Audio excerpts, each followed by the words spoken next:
Hey guys, it's Girl Got Game who's finally got her final thoughts in order for Changeling. So, without further ado, let's jump in. To start, I'm sure it'll come as no surprise that I absolutely loved this game. I had taken a first look, or gander, if you will, at this game back in 2019 and had really enjoyed my time with it then, so I was very excited to finally get the chance to experience the full game now, and it was definitely well worth the wait. The writing in this game is just fantastic, and I would recommend it on that alone easily. I especially loved how each route had its own distinctive flavor. No two routes were alike. Not only did the guys have their own very distinct personalities, but also their own distinct problems/obstacles they were dealing with, complete with their own personal antagonists/side characters. I also loved that you'd sometimes see references to these characters in other routes other than the love interests. It really made it feel like they weren't just shoehorned in for a particular route, but that these are characters and events that are still kind of happening to the love interests, just without Nora's intervention. And of course, all this while having Nora battle her own demons, i.e., Fae in this case, and dealing with navigating a supernatural world while discovering the truth behind what kind of cryptic she is, solving her sleepwalking issues, and trying not to die horribly at the hands of her twin brother Spencer. And even with that, the way Nora solves these problems is different in each route as well, which was just incredible and kept the story fresh each time.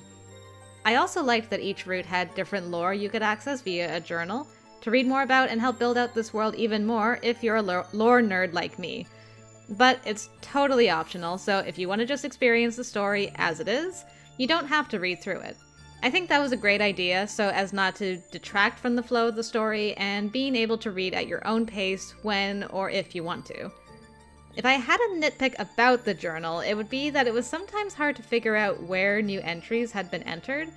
If there was like a new or the text was highlighted or something next to a new entry, that would have helped me find the pages much faster. But there was really only a couple times that I really struggled to find the entry, so it wasn't that big of a deal. Certainly not so big of a deal as to deter me from not continuing to look up stuff in the journal whenever it was added.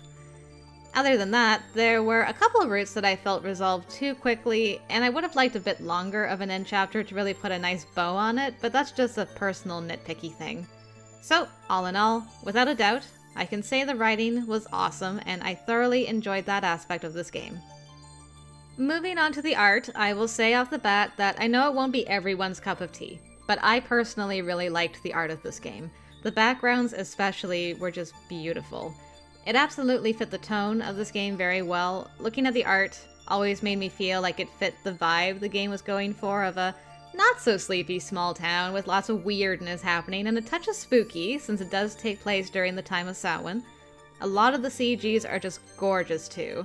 I find the lighting in many of them super pretty. If I had a complaint about the CGs, it's just that I wish there was more of them for some of the boys. And as far as the sprites, while they don't have different poses, there's definitely a huge variety of facial expressions each character has that really brings them to life. And what I especially loved about the sprites is that characters in the background, so to speak, the ones that Nora's not directly speaking to or addressing, their facial expressions will change based on how the conversation's going, or even the couple characters that can read minds, their expressions change based on Nora's thoughts, which made for some hilarious moments as well. I thought that was a great touch. And finally, the music. Just like the art, it fits the vibe of this game so well. So many spooky, haunting tunes that when they started playing, you knew some major reveal or event was about to go down. And the music for romantic scenes was very pretty. Probably my favorite piece of music in the game. There wasn't any music that really stuck with me from this game, but at the same time I didn't get tired of the music either, so all in all, the music was solid. Alright, now that I'm done talking about the game as a whole, I want to talk a bit about and give some love to our protagonist, Nora Lewis. I love her a lot, and I could see why Rule grew so fond of her too. She's super sassy, and I definitely could relate to her wanting to hit someone whenever they commented on her height. Absolutely. You couldn't accuse her of being a shrinking violet. Girl could be fierce at times, especially when it comes to protecting those she loves. Also, her humor and sarcasm definitely had me laughing out loud at several points as well. If I had anything negative to say about her, it's that she doesn't share anything with anyone.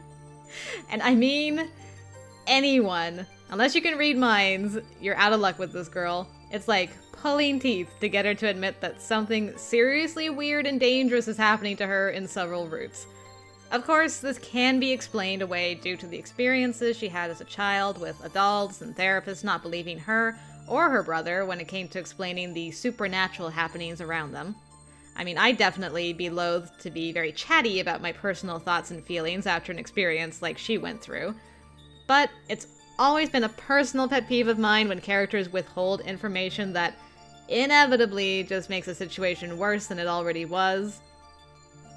Case in point, any routes where Nora's found out early on or confesses to stuff early, it avoided so much unnecessary drama. But like I said, that's just a personal pet peeve and does not detract from the writing or Nora personally in any way. I still love her to bits. I think one of my favorite things about her is how she doesn't give up on others, especially her giant jerk of a twin brother, Spencer. Here's where another bias of mine comes into play, but on the opposite side.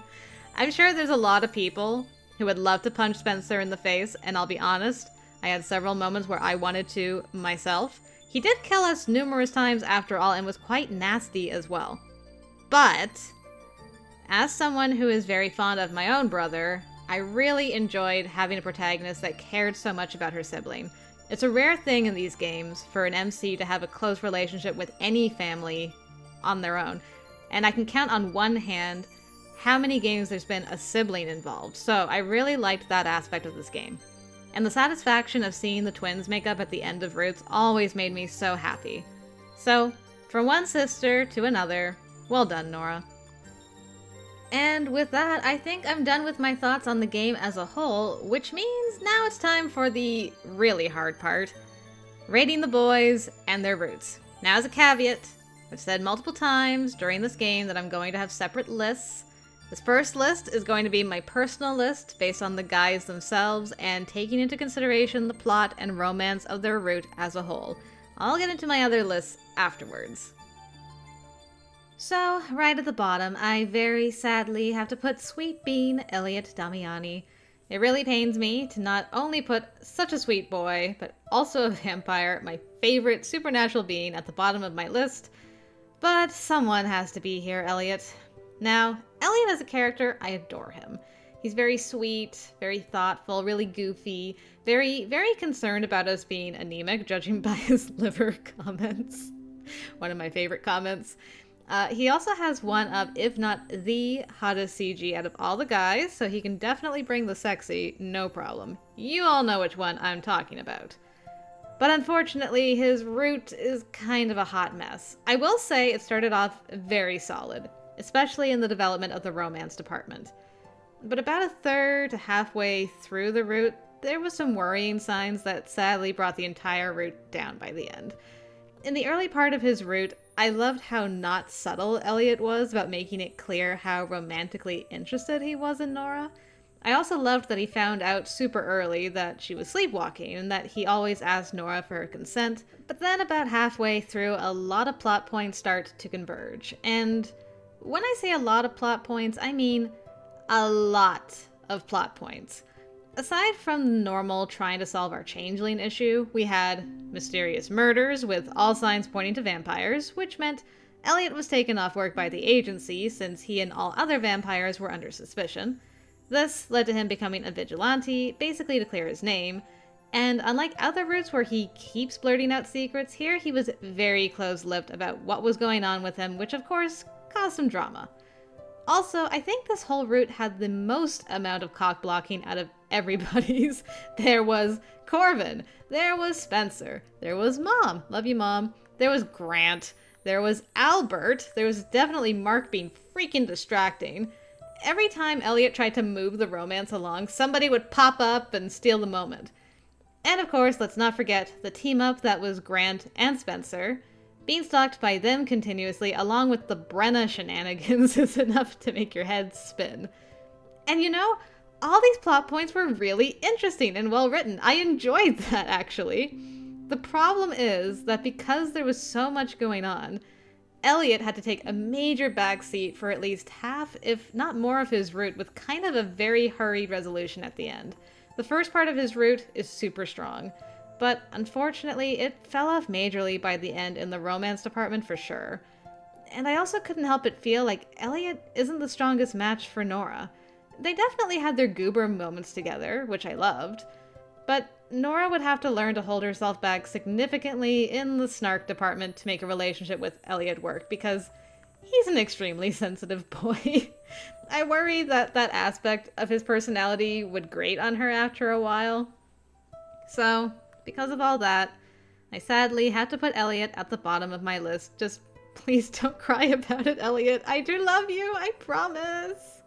Next up on my list is Danny to Cena. Probably appropriate to have these two next to each other, eh? Danny's such a sweetie. Probably the sweetest werewolf boyfriend you could ask for. He's caring, protective, respectful. Not to mention he's extremely attractive and fit, if you know what I'm saying. Wink. Other things I really liked about Danny is that he was a very good communicator. He really took the time to explain things and is an excellent listener, and that's not just because he has good hearing. And he was the only one of the guys to get her a beautiful gift for her birthday. All in all, absolute solid boyfriend material, 100%. His one major downside is that he's a huge self-sacrificer to the point of completely sacrificing his own wants and desires. This is especially evident in his friendship ending, where he decides to give in to all the pressure to form his own pack and leave town for good to keep Nora safe from him once and for all, despite of and because of how much he cares for her. In his romance route, though, he's an excellent love interest for Nora.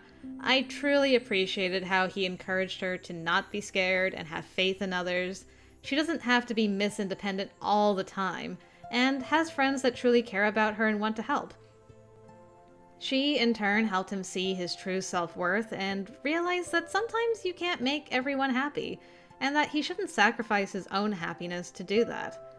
With all that said, you may wonder why Danny's so far down on the list. That's in big part because all these routes are so fantastic, and it's hard to put them in some kind of order. Very difficult. The other big part, one word, werewolves. Hotness level of Sean and Derek aside, every other werewolf aside from Danny is obnoxiously annoying. They really cannot take a hint at all. Werewolves are already one of my least favorite supernatural creatures, and the werewolves in this game didn't help improve my opinion very much. Our girl got kidnapped by werewolves not once, but twice, all to get to Danny. Yeesh. Plus the whole "stay away from me for your own protection" is not one of my favorite tropes in literature. Like, no, just let me love you. The ending, too, was a bit... I don't know if inauthentic is the word I'm looking for, maybe. I'm referring to the fact that before the final showdown, Danny and Nora had broken up for her protection. And then it was kind of like, big fight, things happened with the werewolves, we should be fine now, right? Let's kiss and go out again. I personally would have liked a bit more resolution in the ending, so with all that said, this is where Danny lands on my list. Now for the boy that I was teeter-tottering between him and Danny for the places that they got on my list, Mr. Corvin Beltran. If that even is his real name. Spoiler alert, it's not. I was really struggling where to put Corvin because Molly, really like him as a character, and I thoroughly enjoy the plot in his route, but he's not exactly the best boyfriend material. Alright, let me start with what I like about Corvin. He's a kind of dream secret exorcist wizard, which I thought was pretty dope, and I loved the entire concept of it. The Ori were very cool and interesting, and I loved that that played a big part of the ending of the route as well. As a character, clumsy narcissist is probably the best way to describe him. He's a total klutz, and he wants to be liked by everyone, so he's become quite the honest flirt. But at the same time, Ori make people naturally drawn to him anyway, and with the nature of his job, it's hard for him to be close to anybody. I adored the teasing back and forth between him and Nora. I felt that they had a real good banter between them. I think this route and Mark's were the ones that I personally had very little trouble with as far as choices to make, because The choices felt so natural to my personality as something I would do, say, if I were in Nora's shoes, so I enjoyed that aspect very much indeed. And as far as the plot for the route, it was one of my personal favorites. I just felt the pacing of the story was really well done, and constantly kept me guessing with lots of cute and hilarious moments woven throughout. And I absolutely adored the resolution of Nora's Changeling issues in this one, probably the most out of all the routes. But that's because I'm a sucker for fairy tale-like endings, so how could I not love Nora fixing her Changeling issue to help her injured boyfriend, thereby winning her freedom from the contract and saving her boy from dying by her pure-of-heart actions, and then the boyfriend working tirelessly to bring her soul back to her body. It's just so perfect. I love that ending so much. But of course, there are reasons why this route is listed at number 4. The biggest being that Corvin and Nora were the king and queen of keeping secrets, which was quite aggravating at times. It does make sense for both their characters, but gosh darn it, I wanted to reach through the screen and shake both of them on numerous occasions. And because they were so bad at sharing with each other, it led to a lot of drama that could have been avoided with better communication. Because of this, I honestly don't know how well or long a romantic relationship would last. Also, as a result of this, there were very few moments where the two really opened up to each other and were vulnerable enough to progress the relationship along. It did get better towards the end, but I think if there had been more vulnerable moments sprinkled throughout, the romantic progression between them would have flowed better. So because of that, I'd have to list Corvin at number 4 on my list. And just like that, we've made it to the top 3. Oh, in what order will they be? I made a rhyme. Coming in at number 3 for me is sweet, precious William Lee. Yes, our quiet Esper boy who must be protected at all costs. I absolutely adore William. He's an absolutely wonderful boy, and I felt so bad for him during his route. Not only is he one of the most powerful Espers in the world, but he also has constant bullying from his ghost fans. His mom had just passed away, the same mom who'd been in a mental hospital for trying to kill him when he was young, and his neglectful father, who was back in town for the funeral, which was just all kinds of messy. And then added on top of all that was the ghost murders happening, including that of his ghost gang, some of who had been with him since he was very young, his mentor isolating him more and more, which put even more stress on him emotionally. Plus, did I mention he was also getting possessed by an ancient evil that lurks in the mines? I honestly don't know how he still held on to his sanity after all that, but of course he did have our girl to help him, and I loved all the comforting moments between them. I have to say, the murder mystery element mixed in with the supernatural, plus watching our boy go absolutely beast mode out of frustration a couple of times was absolutely mwah, chef's kiss. The writing was really outstanding in this route. I was invested throughout, and the tragedy of this route pulled at my heart so much. I wanted nothing but happiness for this boy throughout, and was so glad to see him finally get a measure of peace at the end. I also loved seeing more of Nora's softer side, which we don't see as much in other routes. There are 2 main reasons William's at number 3 and not higher, though. First, this was another route where the resolution was way too short. For such a long, winding, and tragic story, I really would have loved a longer resolution chapter, even if it was just seeing Nora and William be together without the constant threats dangling above their heads. And secondly, I don't really buy a romance between them. While I loved how comfortable these two were around each other and were there for each other throughout, there was nothing that really shouted romance to me, or romantic to me, about their interactions together. Quite honestly, I could have seen this whole route happening without the romance at all, and it being basically identical. And while William's not someone I would personally be romantically interested in either, I would definitely fight anybody who tried to make him cry. He's probably the character I'm most protective of out of everybody, so he definitely earns his number 3 spot. Okay, only 2 boys left, and I vacillated on this quite a bit, but I finally decided to put Ewan Croft at number 2. If you think you're shocked, imagine how I feel. I was seriously writing up my list, reviewing everything, and thought I had it fully committed to putting Marcus number 2, and then I went to put Mark's name in and I couldn't do it. I literally couldn't do it. I started remembering everything I loved about Mark and his route and then changed my mind last minute, and so now Ewan's here. I am so sorry, my beautiful, tall, goth, heterochromia-eyed, motorcycle-riding Delahan man. I gave in to the tsundere vampire charm despite my best efforts. Anyways, I really loved Ewan and his route. I really did. It was an awesome route to end this whole series on because it focused exclusively on the Fae, which was super satisfying. He's a grumpy, sassy man who is very sweet and protective of those he cares about. He's got a few walls up around himself when we first get to know him, but the progression of getting closer with him was very good and believable. He and Nora also just make a fantastic couple. They can dish and take sarcasm in equal measures, and they both have a lot of upset/complicated feelings regarding being Fae that they were able to bond over. I also loved how we got a kiss with him so early on in an effort to help him keep his head on straight, and then spent the rest of the route trying to get a proper smooch, and everybody interrupted, much to the annoyance of both Nora and Ewan. This was the one route, too, where I really felt Nora's changeling issue took center stage, mostly because Ewan didn't really have a major conflict or different antagonist for his route. We did have to help him with realizing his life isn't over just because he's Fae now, and that with enough practice and help from everyone, he can go back to doing what he loves. Also, honorable mention to Logan for his singing and general awesomeness this route. He was so great.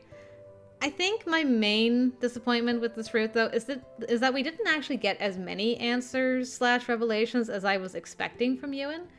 With him also being Fae, I thought we might discover things about Nora way earlier, and also learn some stuff about her that is not explored as much in the other guys' routes. For instance, I think it was Danny's route, Ewan tells Nora that he can sense the glamour she has on, but he never mentions it to her in his own route. There was also a big deal in other routes about her writing notes down in her twin language, which ends up being Fae, but our boy never gets to see her writing in her journal, which I was a bit disappointed about. I thought for sure that was going to be a thing in his route. And lastly, we see Nora has some very strong magic that she's able to utilize in other routes as a result of being in Fairy, but this is the only route where Nora doesn't use magic at all. Now don't get me wrong, that epic throw of the Iron Bell at the Unseelie Court was very satisfying. But a part of me was hoping to have some commentary, maybe from Logan or Brenna, as to what's involved with Nora's magic now.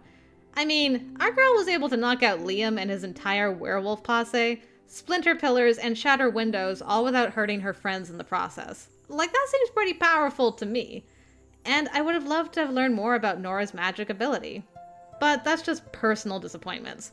Those really didn't detract from Ewan or his route in any way. It was still well written and well paced, other than yet another very fast resolution chapter.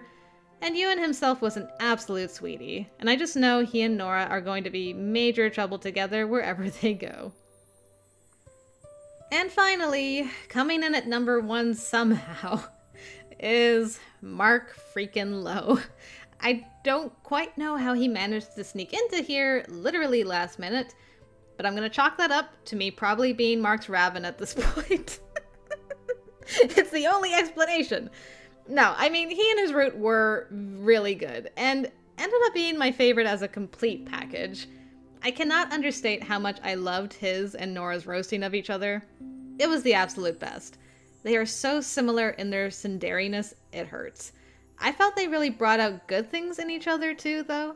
Mark, out of anyone, really got Nora to be more open and honest with everybody, which was awesome to see. Nora, in turn, helped Mark to work on lowering his walls and not be as standoffish. They both still have a very long way to go in both departments, but I still think they're helping each other become healthier individuals in the long run.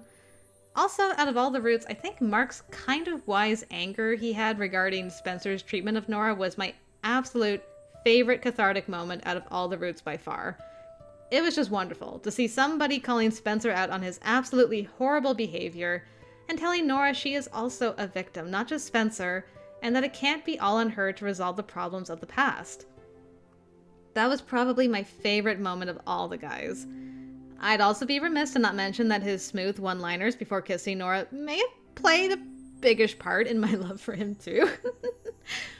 But aside from Mark himself, I also really loved the story of his route. I felt both Nora and Mark's respective conflicts had about equal time represented, and actually they got pretty intertwined by the end.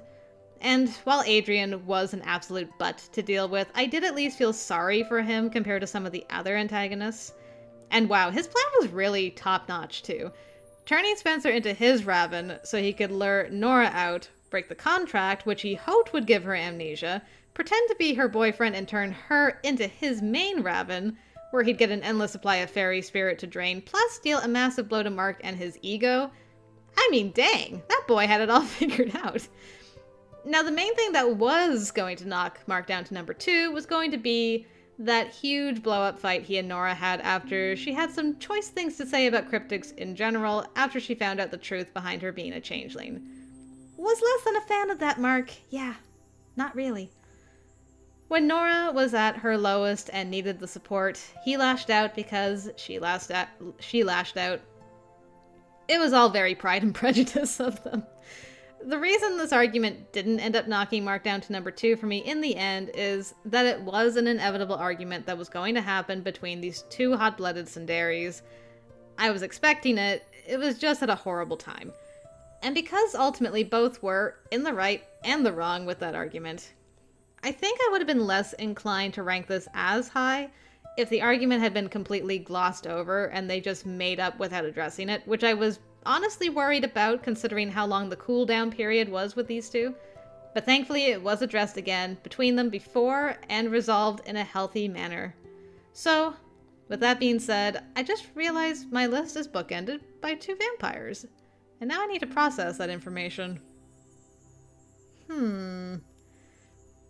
Maybe I'll leave those ponderings for me for another time. For now, congrats, Mark. You absolute butt of a vampire for tugging my heart back in your direction just before the end to end up winning my number 1. And there you have it, my definitive list. The other list I wanted to have with the guys is the ones that I think Nora had the best chemistry with, and with that in mind, my list would be Elliot at the bottom. While these two start off strong, ultimately I feel Elliot's too sensitive for someone like Nora. I can definitely see them being good friends for a long time, but I don't personally see a romantic relationship working between them for very long. Next would be William. I think the two of them care for each other a ton, but I don't think William's actually ready for any kind of real romantic relationship yet. Boy's been through an experience and a half, and has a lot to process before even thinking of romance. I too see him and Nora being awesome friends that can potentially grow into romance very slowly together. But it would take some time for sure for both of them. After him, I'd say her and Danny had the next best chemistry. Definite strong attraction on both sides right from the get-go, and they really are the perfect stereotypical high school romance trope, I feel. I think the two of them are very good for each other too, but I worry about Danny's self-sacrificing nature, coupled with his always wanting to take the lead. Nora is a very independent lady, and I feel like that could lead to some potential friction between the two over time. I would hope they can find a happy medium, but it is something that worries me, so I feel Danny fits best here on my list. After him, Corvin. He and Nora definitely had very good banter together. I think he helps Nora not to take things so seriously, and she helps him to take things more seriously, which is a good balance. Their major flaws that they can share is that they share the similarity of not sharing secrets, and that could be a real problem for communication for both of them as the relationship goes on. At number 2, I would put Mark. He and Nora definitely have great chemistry and bounce off each other so well with their snark.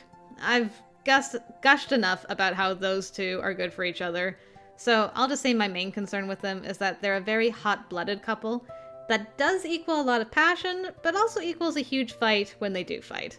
They have both shown they'll take time away to process things and meet back up to discuss when emotions have cooled, though, so I think they can work through it. But that's the main reason I list Mark as number 2 for Nora. And number 1 boy that gets along best with Nora has to be Ewan, absolutely. They have so much in common, including crazy parents. And unlike Mark, Ewan can get upset and lash out, but he also cools down very quick and realizes what a butt he is, and apologizes as quickly as he can. He and Nora are very playful with each other, which helps Ewan not be so serious, and I think they truly can understand each other the best. since they've had some fairly similar experiences regarding balancing their fae and human sides. And finally, my third list. From least favorite to most favorite plots, ignoring the romance elements. At the bottom, Danny's, just because the werewolf shenanigans were nuts. Those werewolves just didn't want to take no for an answer, and they couldn't accept that Danny might still say no even if they got rid of Nora. So much hate. After Danny, I'd probably put Elliot. While the plot was very interesting, there was also so much going on in his route with the murders, disappearances, vampire shenanigans, the Grant Spencer stuff, Brenna being Brenna, that it made me dizzy sometimes trying to keep up with it all. After Elliot, I would put Ewan. I did love the focus on the fae in his route, but I also felt this route was the most straightforward out of all the routes. No real plot twists or anything like that. A very solid plot, but nothing that blew my mind. Next, I enjoyed Mark's the most. I thought the pacing was done very well, and I loved how much Nora's changeling issues and Mark's vampire-human issues intersected for the epic showdown at the end. At number 2, I would put Corvin. I loved the mystery of his. Because of all the secret keeping on Nora and Corvin's side, I had so many theories about how that route was going to play out.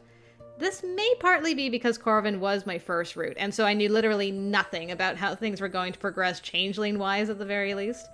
All I know is that I was thoroughly invested from start to finish, though, and really enjoyed it.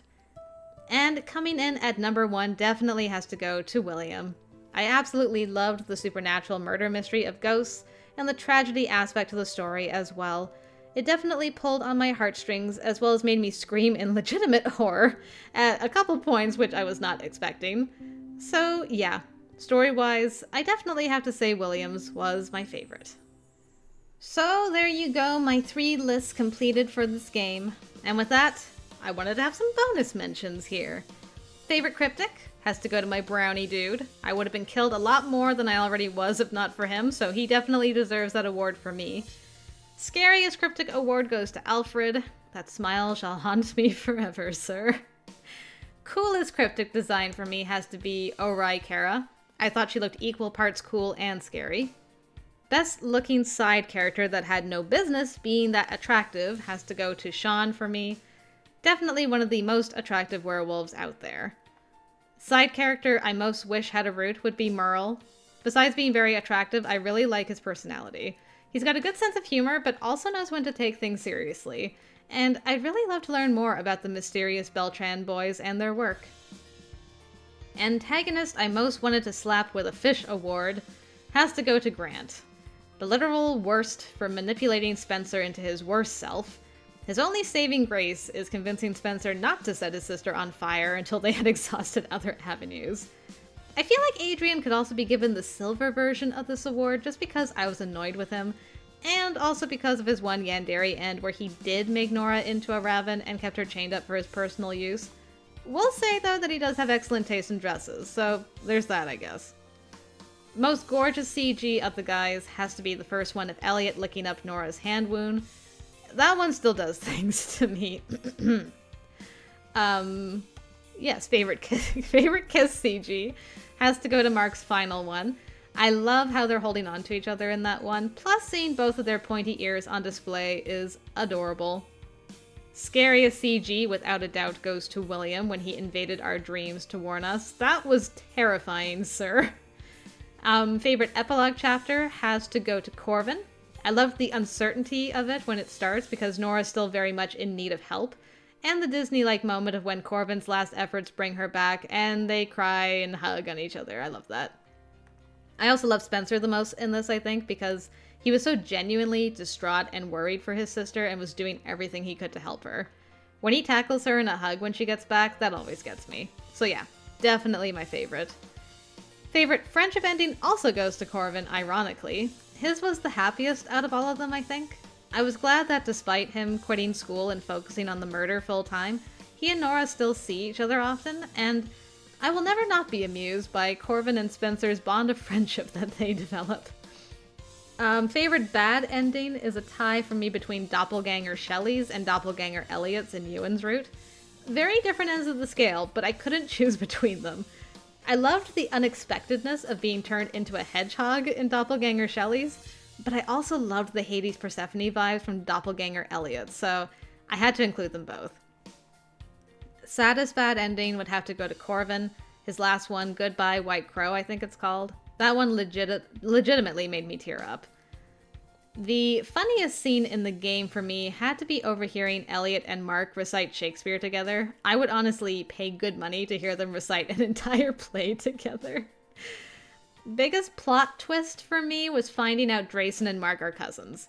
I'm still trying to wrap my head around that, and I so desperately want to see an interaction between them now. It would just be amazing. And my final award for favorite Shakespearean quote is from Ewan's Bad Ending number 7, Sweet Tongue, Sound to Eye, where it says, "My grief lies all within, and these external manners of lament are merely shadows to the unseen grief that swells with silence in the tortured soul." I think it perfectly describes the grief we feel at times, where our outward demonstration of it feels like a pale shadow of how we truly feel inside, but it's still the only way we can express it. So, out of all those quotes, I had to pick that for my favorite. And lastly, I want to shout out Nora's mom and Ewan's dad for being the ultimate shippers and cheerleaders of their kids. They were both just amazing, and I want to thank them both for the laughs and for just being awesome in general. And with that, I am done. If you managed to listen to all of that, then I thank you very much indeed. So, suffice to say, I would definitely recommend this awesome game to anybody, especially if you have a thing for supernatural boys. And let's be honest, who doesn't, right? Thank you so much again to Esh for creating this gorgeous world and amazing story. And I also really appreciated the many comments left on videos explaining some of the behind the scenes stuff too. That was super cool of you, so thank you. And of course, a big thank you to all of you for watching. It's been lovely, and I hope you all will share with me your lists as well. If you'd like to answer the bonus award nonsense I made up here, feel free. And if you have special mentions of your own too, then I would love to hear them. And with that, farewell Changeling and Pine Hollow. Since I was going to have to say goodbye at some point, I'm at least happy to be saying goodbye near Samhain. It feels very appropriate, I think. And with that, I have got a grand ending to finish up on Steam Prison before we move on to our new games, which I think I may have actually decided on. If you're not on my Discord yet, I invite you to join it because I will be doing an early tease there soon after this video is out, so you can get some advanced knowledge of what's coming up the pipeline. And I hope you all will look forward to what's coming as much as I am. Either way though, just want to say thanks once more for joining me for this. I hope you all enjoyed it, and until next time, I will see you later.